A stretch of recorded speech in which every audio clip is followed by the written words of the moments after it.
Subscribe to my channel and like this video. Thanks for watching my videos. A very slow history of how ancient people told time. Gentle introduction. Settling into sleep. Before we begin, take a moment to get comfortable. Perhaps you're already lying down, wrapped in a blanket, with the room dim and quiet. If your eyes are still open, you may gently let them close whenever you feel ready. There's nothing you need to do, nowhere you need to go. Tonight, we're going to drift slowly backward through history, not rushing, not hurrying, just gently wandering through the long, quiet story of how ancient people understood time. This is not a story of deadlines or alarms. It's a story from before clocks ticked loudly on walls, before phones glowed in the dark, before minutes were counted so carefully. It's a story about sunlight, shadows, stars, and the slow rhythm of days passing one after another. If your thoughts wander, that's perfectly fine. You can let them drift like clouds. My voice will stay here with you, calmly guiding the story along. And if you fall asleep before the story ends, that's exactly what it's here for. So, let's begin, slowly, gently, at the very beginning of timekeeping, when time was simply light and dark. Long before calendars, long before clocks, time was something people felt rather than measured. For early humans, time was the gentle cycle of light and darkness. Morning arrived when the sky slowly brightened. Night came when the sun sunk low and shadows grew long. There was no need to count hours. The sun rose, the sun set. That was enough. Ancient people woke with the light and rested when darkness returned. Their days followed the pace of nature, not the other way around.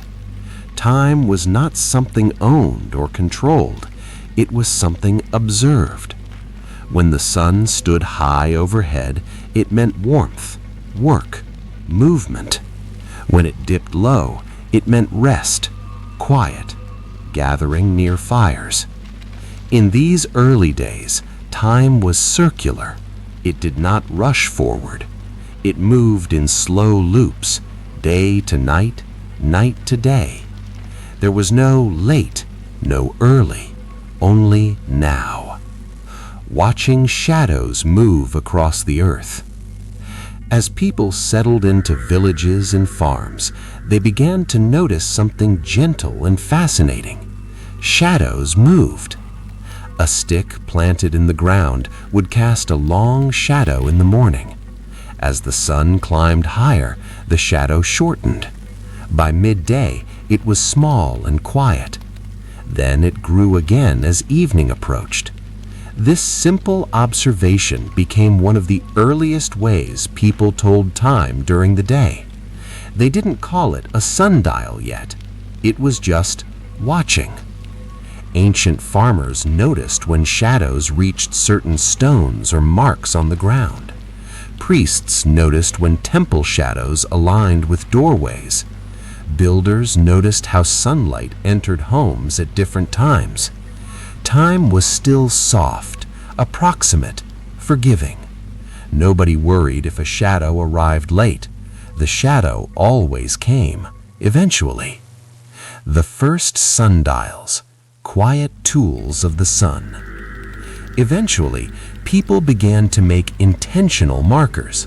A flat stone, a carved circle, lines scratched carefully into the earth. The ancient Egyptians were among the first to formalize sundials.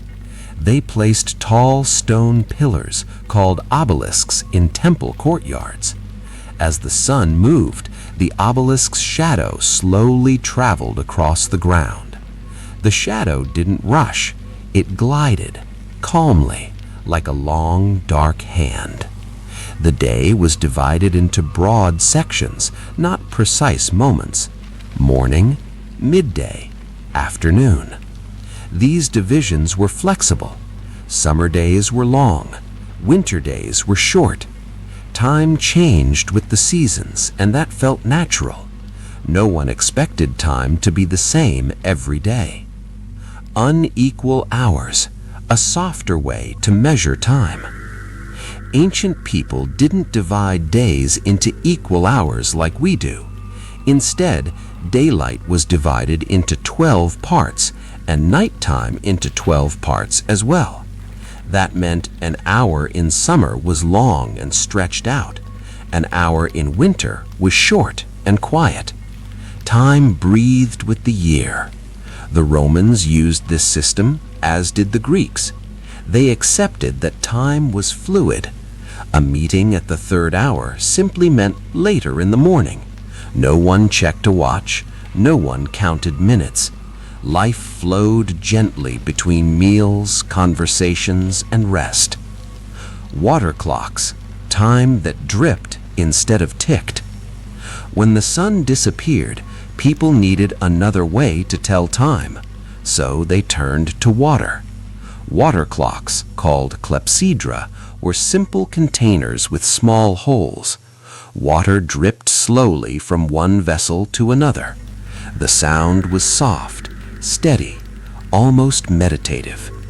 In ancient Greece, water clocks were used in courts to limit speeches, but even then the pace was gentle.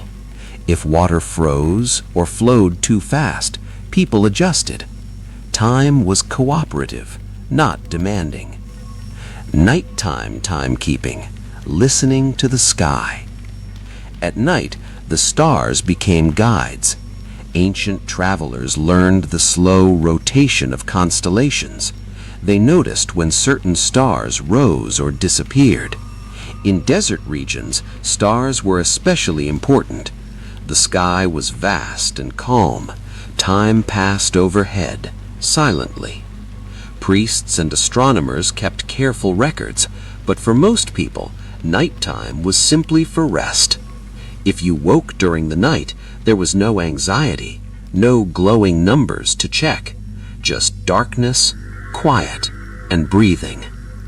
Time in ancient China, harmony and balance. In ancient China, timekeeping was deeply connected to harmony and balance. Days were divided into 12 periods, each associated with animals: the ox, the tiger, the rabbit. These weren't strict measurements. They were moods, moments. Water clocks and incense clocks were common. Incense sticks burned slowly, marking time through scent rather than sound. Imagine that gentle smell drifting through a room, a quiet reminder that time was passing peacefully. Medieval time, bells instead of clocks. As we drift forward into medieval Europe, time was still not precise. Church bells marked the day, matins, lauds, vespers. These were reminders, not commands. People worked until the light faded. They rested when they were tired. Mechanical clocks existed, but they were rare and imprecise. They chimed, softly, slowly. Nobody rushed. The slow arrival of minutes and seconds. Minutes and seconds came very late in history. They appeared when trade, navigation, and science demanded precision. But for thousands of years, time was wide, forgiving, slow.